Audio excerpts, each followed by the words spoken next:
Hello there. This is Eunice. I'm back. I'm the author of Triplehood, the 3 Ps of Dealing with Childhood Trauma. I'm back again. I started these recordings last week. If you haven't seen any of the readings, please check it out on my YouTube channel or Triplehood Facebook page. Today I'll be reading from page 15. Michael is the title of page 15, and if you have a copy, grab it. If you do not have one, it's available on Amazon. You can get your copy today on Amazon. Go get it. There's Kindle version. There is paperback version. As I always say, that Triplehood is not a replacement for professional help. If you need help navigating your circumstances, your trauma, or any challenges that you may be facing, please consult your professional counselor or therapist. So today, let's get started. I will be reading from page 15. Michael was born in 1892 in Ekiti State, Nigeria. His parents and older siblings were farmers who specialized in cocoa plantation. So Michael grew up mastering the nitty-gritty of cocoa farming. Unfortunately, rumors of infidelity on the part of Michael's mother, Kuku, circulated around the time she was pregnant with Michael. They claimed that her husband, Okutu, wasn't Michael's father. But Okutu turned a deaf ear to these rumors. He protected Kuku and raised Michael like his other children. His older siblings and their friends would bully and assault him whenever Okutu wasn't around. Michael couldn't tell Okutu about his feelings and the attitude of his older siblings toward him in Okutu's absence. His siblings had threatened to kill him if he did. So he continued to endure physical and emotional abuse from his siblings.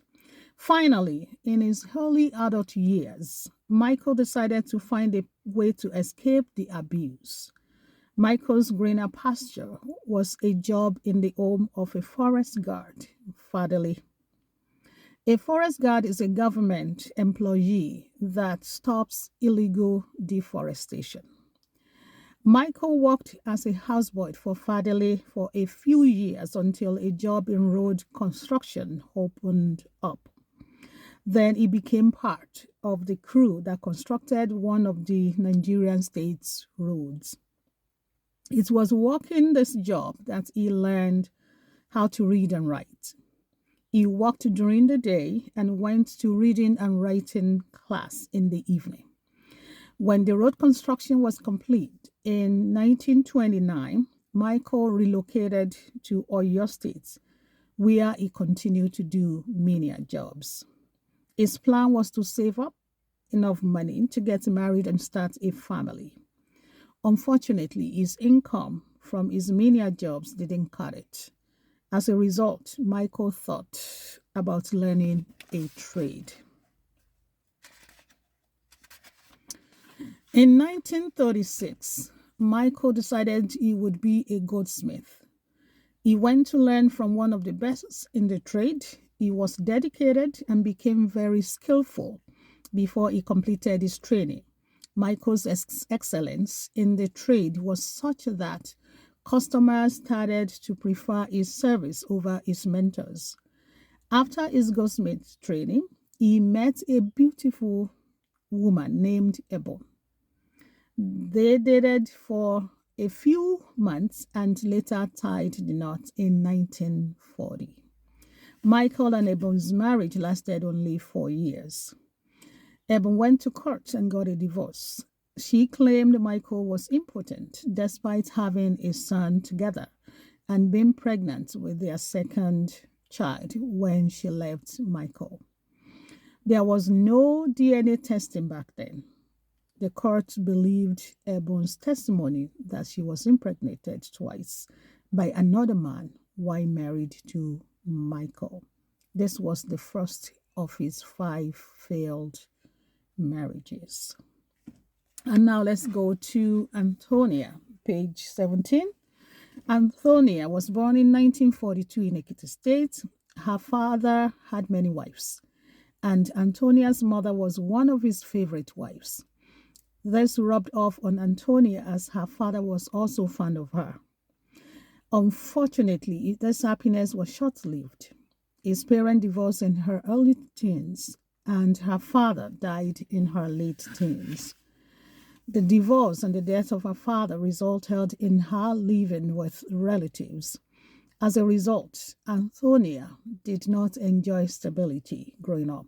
She also experienced her share of poverty and emotional abuse. Although she wanted to earn a higher education, it did not come to pass as she moved from one relative's house to another. Moreover, her family simply couldn't afford it. In the end, she only completed an elementary education. Antonia decided to learn a trade in her early adult years. She chose sewing.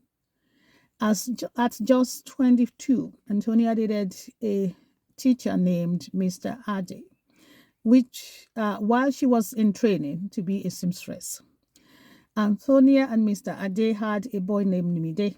Although Antonia became pregnant a few months into their relationship, sadly, no marriage came of it. Antonia's relatives didn't like Mr. Ade.